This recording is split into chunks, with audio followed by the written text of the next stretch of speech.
রাত কেউ বলে বিশ্রামের, আবার কেউ বলে স্বপ্নের।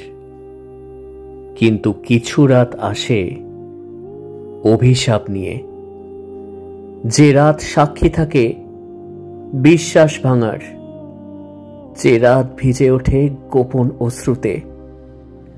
প্রেম, প্রতারণা আর প্রতিশোধের এক এমনই অন্ধকার রাতের গল্প আজ আমি আপনাদেরকে শোনাব। কলকাতা শহরের এক কোণে সিদ্ধার্থ আর অদিতির সাজানো গোছানো সংসারে তখন অবিশ্বাসের বীজ ছড়িয়ে পড়েছে।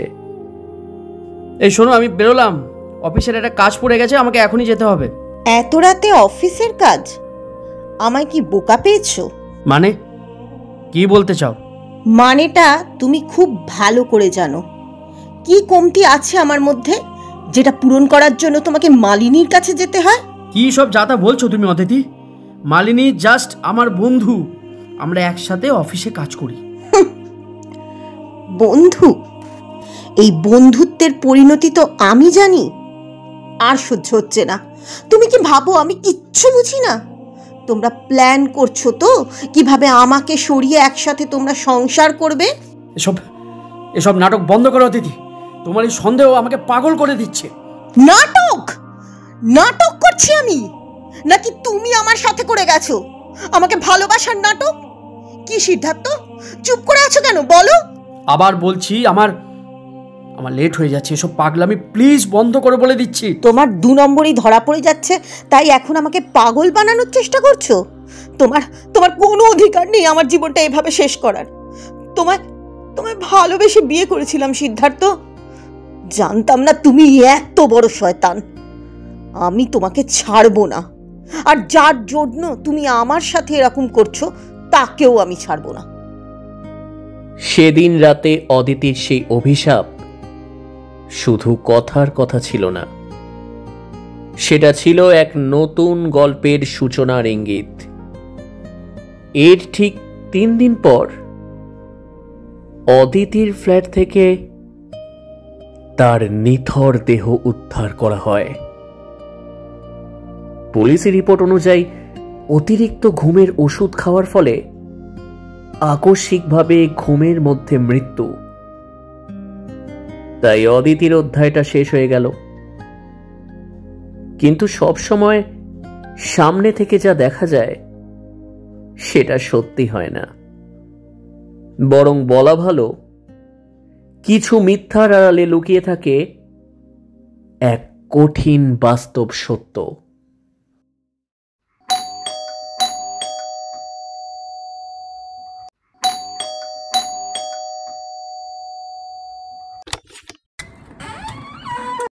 সিদ্ধার্থ দরজা খুলতেই দেখল যে তার বন্ধু অনুপম দরজার বাইরে দাঁড়িয়ে আছে।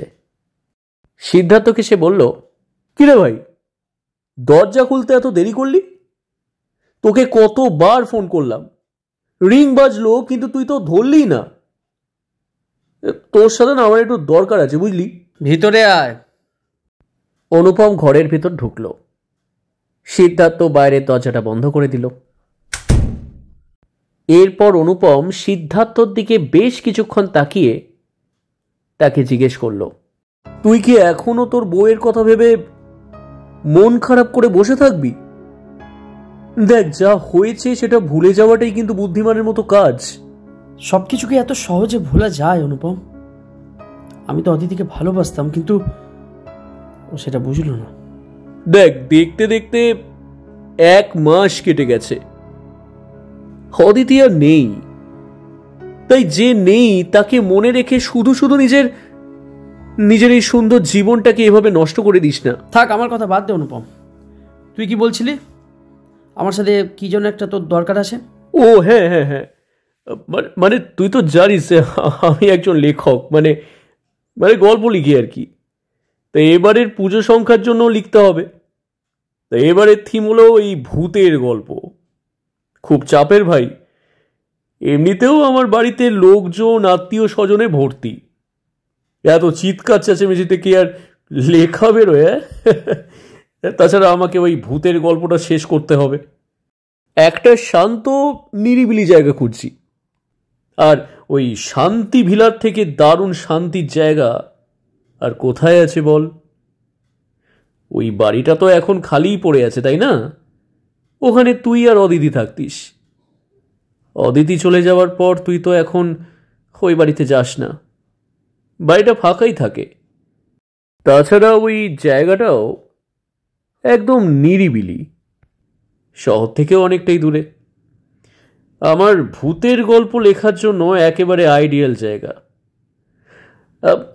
আমি ভাবছিলাম আর কি, বুঝলি, যে যদি তুই 5-6 দিনের জন্য ওই বাড়িতে আমাকে থাকতে দিতিস। অনুপমের কথাটা শুনে সিদ্ধার্থ চমকে উঠল। তারপর বলল, তুই তুই ওই ওই বাড়িতে থাকবি? হ্যাঁ, কেন, তোর কি কোনো সমস্যা আছে? না না, সমস্যা থাকলে তাহলে না না, আমার কিসের সমস্যা? তুই থাকতে পারিস, আমার কোনো অসুবিধা নেই। তবে ফাঁকা বাড়ি, ভয় পাবি না তো? আরে ভয় পাওয়ার কি আছে? শোন, আমি এখানে ভূতের গল্প লিখছি মানে এটা নয় যে সত্যিকারের ভূত চলে আসবে। সত্যি কথা বলতে এই সমস্ত ভূত থুত বলে কিচ্ছু হয় না, কিন্তু তবু পাঠকদের মনের মতো জিনিস হলো এই ভূত। তাই বানিয়ে বানিয়ে ভৌতিক রোমাঞ্চকর একটা গল্প লিখতেই হবে। যাই হোক, আমি এখন আসি। কাল সকালে এসে বাড়ির চাবিটা নিয়ে যাব। বহুত উপকার করলি ভাই, আসি রে এখন, কাল তাহলে দেখা হচ্ছে। এই বলে অনুপম বেরিয়ে যায়। সিদ্ধার্থ বাইরের দরজাটা বন্ধ করে দেয়। এরপর সিদ্ধার্থর মোবাইল ফোনটা বেজে উঠল।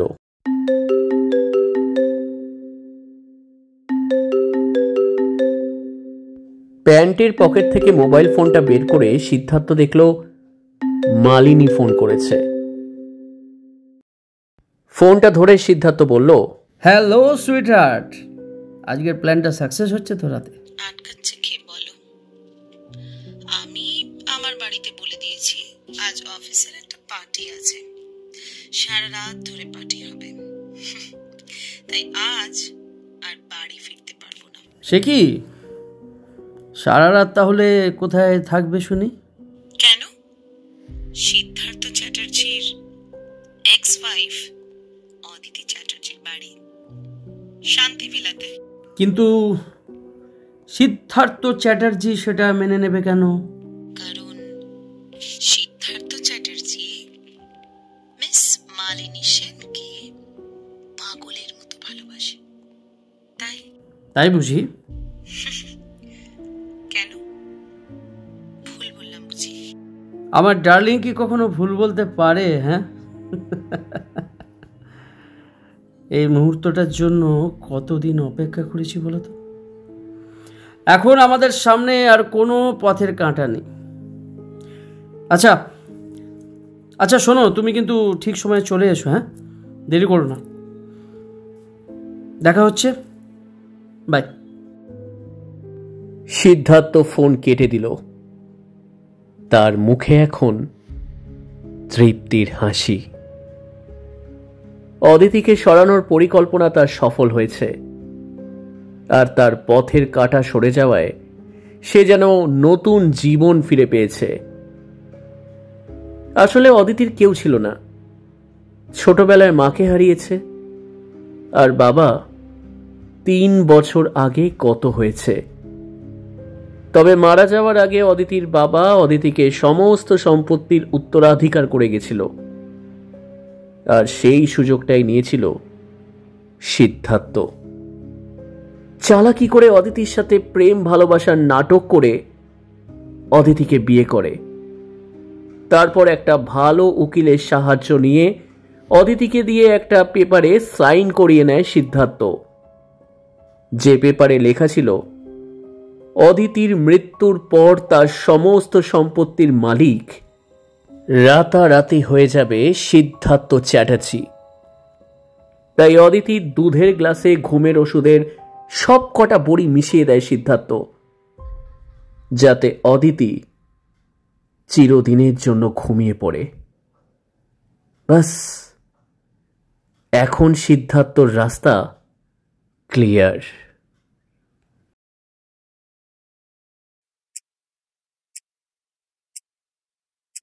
ঘড়িতে বাজে রাত 8টা।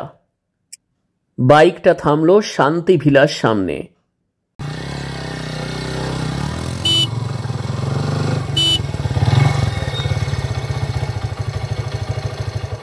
বাইক থেকে সিদ্ধার্থ নামলো। দেখলো মালিনী আগে থেকেই এসে দাঁড়িয়ে আছে। এরপর দুজনে দরজার তালা খুলে বাড়ির ভেতর ঢুকলো। 1 মাস এই বাড়িতে কেউ আসেনি। জানলা দরজা সব বন্ধ ছিল, তাই একটা তীব্র স্যাঁতস্যাঁতে গন্ধ নাকে আসে দুজনের। সিদ্ধার্থ লাইটের সুইচগুলো অন করে। চারিদিকে আলো জ্বলে ওঠে। ইস, কি একটা বাজে গন্ধ এখানে। আসলে অনেকদিন দরজা জানলা বন্ধ ছিল তো, তাই এরকম একটা গন্ধ পাচ্ছ। তবে একটু বাদে আর কোনো বাজে গন্ধ পাবে না, শুধু একটাই গন্ধ পাবে, ভালোবাসার গন্ধ। ওহো, তাই বুঝি? ইয়েস সুইটহার্ট, এই দিনটার জন্য আমি কতটা অপেক্ষা করেছি তুমি জানো না? ফাইনালি আমাদের স্বপ্ন পূরণ হচ্ছে। আমি ভীষণ খুশি মালিনী, জানো?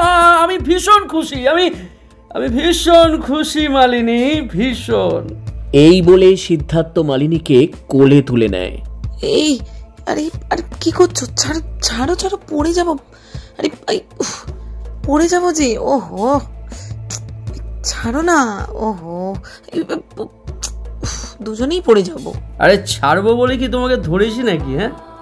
এরপর সিদ্ধার্থ মালিনীকে কোলে করে নিয়ে ওপরের ঘরের বেডরুমে যায়।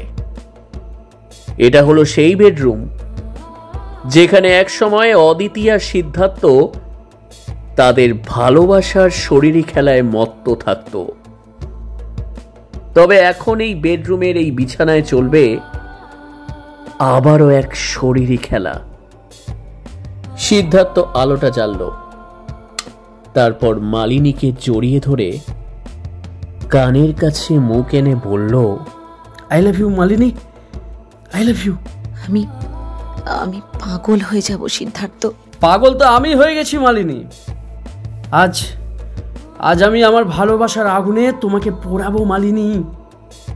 এরপর সিদ্ধার্থ মালিনীকে পাগলের মতো আদর করতে থাকে। তারা এখন দুজনেই উত্তপ্ত শরীরী খেলায় মত্ত।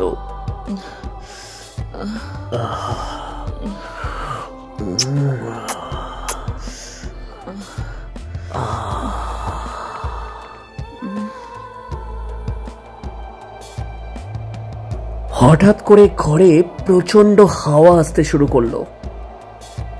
একটা ঝোড়ো হাওয়া। ঘরের মধ্যে থাকা বন্ধ জানলাটা দুম করে হঠাৎ খুলে গেল।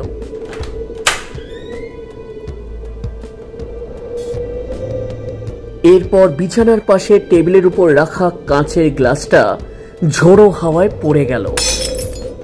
মালিনী ভয় পেয়ে গেল। মালিনীকে এরকম ভয় পেতে দেখে সিদ্ধার্থ বলে উঠল, কি হলো? গ্লাসটা পড়ে গেল। আসলে হাওয়া দিচ্ছে তো, তাই বোধহয় পড়ে গেছে।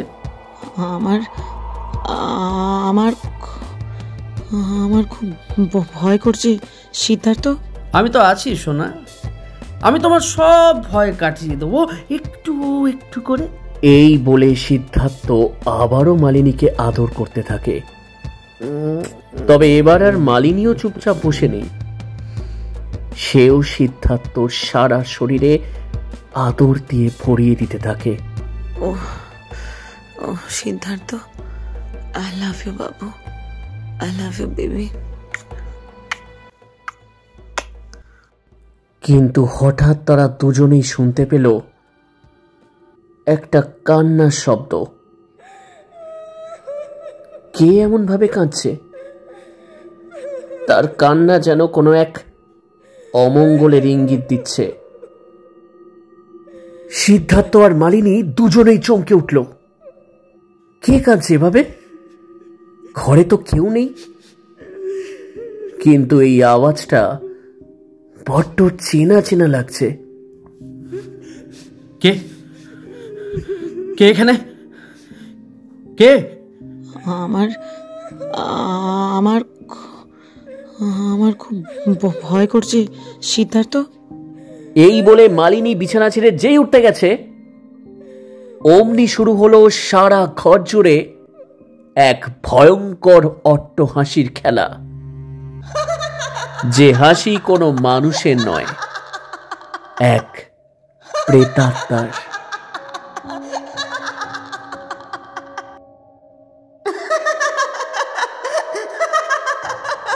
কে কে এখানে? সাহস থাকলে সামনে এসো। এরপর ওদের দুজনের সামনেই ভেসে উঠল এক ছায়া মূর্তির। যেই ছায়া মূর্তিটা দেখে দুজনের চোখ বিস্ফারিত হয়ে গেল। মুখ দিয়ে কোনো শব্দই বেরোলো না। ছায়াটা ধীরে ধীরে স্পষ্ট হতে লাগলো। সাদা শাড়িতে আবৃত সেই মূর্তি আর কেউ নয়, স্বয়ং অদিতি। অদিতি? না না না, এটা হতে পারে না। তুমি তুমি তো তুমি তো মারা গেছো। এই সিদ্ধার্থ, এই সিদ্ধার্থ, এইসব এইসব কি? এই চলো এখান থেকে, চলো না, চলো না প্লিজ। কে কে তুমি? আমাকে চিনতে পারছো না? আমি তোমার স্ত্রী অদিতি। অসম্ভব, এটা হতে পারে না। মিথ্যে মিথ্যে, সব মিথ্যে মিথ্যে। মিথ্যে? কোনটা মিথ্যে সিদ্ধার্থ? তোমার ভালোবাসাটা নাকি আমার বিশ্বাসটা? তুই ভেবেছিলি আমাকে মেরে ফেলে আমার সম্পত্তির দখল নিয়ে মালিনীর সাথে সুখে শান্তিতে সংসার করবি? পারবি না, পারবি না। তার আগে তোদের আমি শেষ করব। তোরা আমার জীবন নিয়ে, আমার ভালোবাসা নিয়ে খেলেছিস, আমার বিশ্বাসটা নষ্ট করে দিয়েছিস। আমি একটু ভালোবাসা চেয়েছিলাম সিদ্ধার্থ, কিন্তু কি পেলাম? ধোঁকা। আজ এই বাড়িতে তোদের শেষ রাত হবে। তোরা কেউ বাঁচতে পারবি না, কেউ না। অদিতির অট্টহাসির দাপটে পুরো ঘর কাঁপতে শুরু করলো। ঘরের আলোগুলো জ্বলতে নিভতে থাকলো। সিদ্ধার্থ আর মালিনী দুজনেই ভয় পেয়ে গেছে। তারা কোনো রকমে পালাবার চেষ্টা করলো। সিদ্ধার্থ, পালাও এখান থেকে। ও ও আমাদের মেরে ফেলবে, চলো। মালিনী বিছানা ছেড়ে দরজার দিকে দৌড়তে গেল, কিন্তু অদৃশ্য কোনো শক্তি যেন তাকে ধাক্কা দিয়ে মাটিতে ফেলে দিয়েছে। সিদ্ধার্থ দেখল বেডরুমের দরজাটা নিজে থেকেই সজোরে বন্ধ হয়ে গেল। সিদ্ধার্থ প্রাণপণে দৌড়ে গিয়ে দরজা খোলার চেষ্টা করলো, কিন্তু পারল না। আজকে তোদের বাঁচা সব দরজা বন্ধ। যেমন করে তোরা আমার নিঃশ্বাস বন্ধ করে দিয়েছিলি, আজকে এই বন্ধ ঘরে তোদেরও নিঃশ্বাস বন্ধ হয়ে যাবে। সিদ্ধার্থ ভয় পিছিয়ে এসে মালিনীকে তুলতে গেল, কিন্তু মালিনী তখন মেঝের উপর শুয়ে ছটফট করছে। সে দুহাত দিয়ে নিজের গলা চেপে ধরেছে, যেন কোনো অদৃশ্য শক্তি মালিনীর গলাটাকে ভিতর থেকে টিপে ধরে আছে। মালিনীর দম বন্ধ হয়ে আসছে।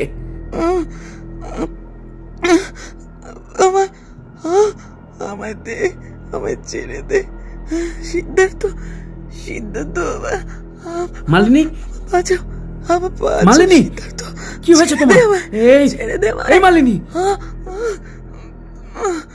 মালিনী, ছেড়ে দে আমায়, ছেড়ে দে মালিনী, ছেড়ে দে। কি হয়েছে তোমার? এই মালিনী। এরপর সিদ্ধার্থ অদিতির কাছে প্রাণ ভিক্ষে চাইল কাতর কণ্ঠে। আমার ভুল হয়ে গেছে অদিতি, আমি অন্যায় করে ফেলেছি, প্লিজ প্লিজ আমাদের তুমি এবারের মতো ছেড়ে দাও। আমরা কথা দিচ্ছি আমরা তোমার সম্পত্তির কিচ্ছু নেব না। অনেক দূরে চলে যাব, অনেক দূরে। না সিদ্ধার্থ, না, তুমি কোথাও যাবে না আমাকে ছেড়ে। তুমি আমার সাথেই থাকবে, আমার কাছে। তুমি শুধু আমার, আর কারো নয়। বলেছিলাম না তোমায়, তোমাকে আমি এত সহজে ছাড়বো না। আমার সাথেই তোমাকে থাকতে হবে। এরপর সিদ্ধার্থ দেখল মালিনীর চোখ দুটো কোটর থেকে বেরিয়ে আসছে, মুখ দিয়ে গ্যাঁজলা উঠতে শুরু করেছে। কয়েক মুহূর্তের মধ্যেই মালিনীর দেহটা স্থির হয়ে গেল। মালিনী, মালিনী, মালিনী, ওঠো মালিনী, মালিনী ওঠো, মালিনী, মালিনী ওঠো, মালিনী, মালিনী ওঠো না, কথা বলছো না কেন মালিনী? মালিনী ওঠো, মালিনী ওঠো, মালিনী। খুব কষ্ট হচ্ছে তাই না সিদ্ধার্থ? প্রেমিকার জন্য খুব কষ্ট হচ্ছে। মনে আছে সেই রাতটার কথা? মনে পড়ছে? সিদ্ধার্থর মনে পড়ে গেল সেই অভিশপ্ত রাতটার কথা, যেই রাতে অদিতি একা একা বিছানায় শুয়ে কাঁদছিল। ঠিক সেই সময় সিদ্ধার্থ এসে তার পাশে বসল। তার হাতে ছিল দুধের গ্লাস। সে দুধের গ্লাসটা টেবিলের উপর রেখে অদিতিকে ধরে বলল, অদিতি, আজ আমি তোমার কাছে ক্ষমা চাইছি, বিশ্বাস করো। আমি জানি তুমি আমাকে প্রচণ্ড ভালোবাসো, আর যে যাকে ভালোবাসে সে তার ভালোবাসার জিনিসটা অন্য কারোর সাথে ভাগ করে নিতে পারে না। তাই তুমিও সেটা পারবে না, আমি জানি। আমি জানি তুমি সেটা পারবে না, আমিও পারবো না, বিশ্বাস করো, এভাবে তোমাকে কষ্ট পেতে দেখতে। কারণ আমিও তোমাকে প্রচণ্ড ভালোবাসি অদিতি। সিদ্ধার্থ, তুমি সত্যি বলছো? তুমি সত্যি আমাকে ভালোবাসো সেই আগের মতো? আমার জীবনে তুমি ছাড়া আর কে আছে পাগল? আমি তো শুধু তোমাকেই ভালোবাসি। তুমি আমাকে ছেড়ে কোথাও কখনো চলে যাবে না তো? আমি শুধু তোমার সাথেই থাকবো অদিতি, সব সময়। I love you Babu, I love you. তোমাকে হারিয়ে ফেলার ভয় আমায় কুড়ে কুড়ে খাচ্ছিল। ছোটবেলায় মাকে হারিয়েছি, বাবার কাছে মানুষ। বাবা কখনো আমাকে মায়ের অভাব বুঝতে দেয়নি, কিন্তু 3 বছর হলো বাবাও আর বেঁচে নেই। তাই তোমায় জীবনসঙ্গী হিসেবে পেয়ে আমার সব কষ্ট আমি ভুলতে চেয়েছি। তাই তো তোমাকে হারিয়ে ফেলার ভয় পাই। আমি আর তোমাকে হারিয়ে ফেলতে চাই না। আমি তো এসে গেছি অদিতি তোমার কাছে, আর তুমি আমাকে হারিয়ে ফেলবে না। এবার এই চোখের জলটা মুছো, আর একদম কান্না নয়। হ্যাঁ, দেখো তো কি চেহারা করেছো নিজের। আচ্ছা, তোমার কিছু হয়ে গেলে আমার কি হবে শুনি? কাকে ভালোবাসবো তখন? এই নাও এই দুধটা খেয়ে নাও। সারাদিন তো কিছু খাওনি, এটা খেলে জোর পাবে শরীরে। নাও সোনা, খেয়ে নাও। আমার খেতে ভালো লাগছে না সিদ্ধার্থ। প্লিজ বাবু, খেয়ে নাও। মনে পড়ছে সিদ্ধার্থ, সেদিনের সেই খাওয়াটা আমার জীবনের শেষ খাওয়া ছিল। আমাকে চিরকালের মতো ঘুম পাড়িয়ে দিতে চেয়েছিলে, তাই না? কিন্তু তোমাকে ছাড়া আমি ঘুমোই কি করে বলো? এসো আমার কাছে এসো। এবার আমরা একসাথে চিরনিদ্রায় আচ্ছন্ন হব। আমাকে ছেড়ে দাও অদিতি, আমাকে ছেড়ে দাও। আমি বাঁচতে চাই অদিতি, আমি বাঁচতে চাই। আমি মরতে চাই না অদিতি। আমাকে ছেড়ে দাও প্লিজ অদিতি, আমাকে। এই বলে সিদ্ধার্থ দৌড় দিয়ে দরজার কাছে যায়, একটা জোরে টান মেরে দরজা খুলে দেয়। এরপর দৌড়তে থাকে, সিঁড়ি বেয়ে নিচে নেমে আসে। আর কয়েক পা দৌড়লেই এই বাড়ির বাইরে চলে যেতে পারবে সে। প্রাণপণে দৌড়তে থাকলো সিদ্ধার্থ, কিন্তু পারল না। বাড়ির বাইরে পা রাখতেই দেখতে পেল দরজার বাইরে দাঁড়িয়ে আছে অদিতির অতৃপ্ত আত্মা। সে পাগলের মতো হাসছে।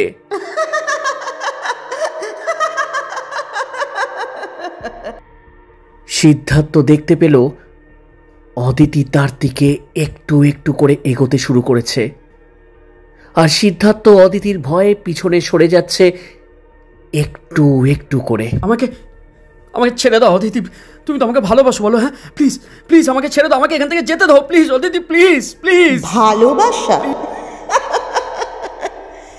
তোকে ভালোবাসার ফল তো আমি পেয়ে গেছি 1 মাস আগে, আর আজ তোর মালিনীও তার ফল ভোগ করলো। এবার তোর পালা সিদ্ধার্থ। তুই আমাকে সারা জীবনের মতো ঘুম পাড়িয়ে দিতে চেয়েছিলি, তাই না? আজ আমি তোকে এমন এক ঘুম পাড়াবো যেখান থেকে আর কোনো দিন জেগে উঠবি না সিদ্ধার্থ। আজ থেকে তোর প্রতিটা নিঃশ্বাসে জ্বলবে আমার প্রতিশোধের আগুন, আর তোর প্রতিটা স্বপ্নে ভেসে উঠবে আমার মুখ। এরপর অদিতির আত্মা ধীরে ধীরে সিদ্ধার্থর শরীরের সাথে মিশে যেতে লাগলো। সিদ্ধার্থ অনুভব করল তার শরীর অবশ হয়ে আসছে। তার বুকটা যেন কেউ ভারী পাথর দিয়ে চেপে ধরেছে। সে নিঃশ্বাস নেওয়ার চেষ্টা করলো, কিন্তু পারল না। তার চোখ দুটো স্থির হয়ে গেল।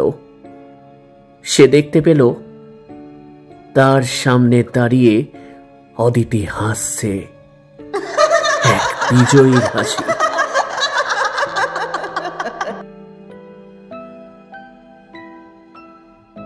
পরদিন সকালে অনুপম বারবার সিদ্ধার্থকে ফোন করে, কিন্তু ফোন বেজে যায়, কেউ তোলে না। এরপর অনুপম সিদ্ধার্থর বাড়ি গিয়ে দেখে যে সেখানে দরজায় তালা মারা। তারপর সে শান্তি ভিলার কাছে যায়, আর গিয়ে দেখে শান্তি ভিলার দরজা হাট করে খোলা। সে ভেতরে ঢোকে। কিছুটা ঢুকতেই দেখতে পায় সিদ্ধার্থ ঘরের কোণে থাকা এক চেয়ারের উপর বসে আছে, স্থির হয়ে, চোখ দুটো খোলা, উপরের দিকে চেয়ে আছে, যেন কাউকে এক দৃষ্টে দেখে যাচ্ছে। কোনো নড়াচড়া নেই, একদম জড় বস্তুর মতো বসে আছে সে। অনুপম বার কয়েক ডাকলো সিদ্ধার্থকে। সিদ্ধার্থ, এই সিদ্ধার্থ, সিদ্ধার্থ, এই সিদ্ধার্থ, সিদ্ধার্থ রে, এই সিদ্ধার্থ, সিদ্ধার্থ, এই সিদ্ধার্থ, সিদ্ধার্থ রে। কোনো নড়াচড়া নেই, একেবারে স্থির। এরপর অনুপম সিদ্ধার্থর নাকের কাছে হাত রেখে দেখল কোনো শ্বাস প্রশ্বাস পড়ছে না। ভয় পেয়ে গেল অনুপম। এরপর ওপরের দিকে দৌড়ে গেল সিঁড়ি দিয়ে উঠে। দেখতে পেল ওপরের বেডরুমে মালিনীর দেহটা পড়ে আছে মেঝের উপর। তার চোখ দুটো খোলা, যেন মৃত্যুর ঠিক আগে ভয়ঙ্কর কিছু দেখেছে। অনুপম বুঝে পাচ্ছে না যে সে কি করবে। পুলিশকে খবর দিল, একে একে সবাই এলো। এই রকম দুজনের অস্বাভাবিক মৃত্যু দেখে কেউ কিচ্ছু বুঝে উঠতে পারছিল না। তবে পরবর্তীতে পোস্টমর্টম করে জানা গেছে মালিনী শ্বাসরোধ হয়ে মারা গেছে। কেউ যেন তার গলা টিপে মেরে ফেলেছে তাকে। কিন্তু আশ্চর্যের বিষয় এটাই, মালিনীর গলায় একটাও আঙুলের ছাপ নেই। আর এদিকে সিদ্ধার্থ চ্যাটার্জির মৃত্যু হয়েছে হৃদযন্ত্র বন্ধ হয়ে। কিন্তু এখানেও আশ্চর্যের বিষয় এটাই যে তার মুখে একটা ভয়ের ছাপ স্পষ্ট ছিল। কি দেখে সে ভয় পেয়েছিল সেটা আর কেউই কখনো জানতে পারেনি। তাই সিদ্ধার্থ আর মালিনীর মৃত্যুর কেসটাও এখানেই বন্ধ হয়ে যায়। অনুপম সেই ঘটনার পর আর কখনো শান্তি ভিলাতে থাকার কথা ভাবেইনি, তাই সেইটা বন্ধ হয়েই পড়েছিল। আজও সেটা খালি হয়ে পড়ে আছে। লোকে বলে অমাবস্যার রাতে ওই বাড়ি থেকে নাকি এখনো ভেসে আসে এক যন্ত্রণাকাতর গোঙানির শব্দ, আর এক হিমশীতল অট্টহাসি, যা সাক্ষী দেয় প্রেম, প্রতারণা আর এক ভয়ঙ্কর প্রতিশোধের।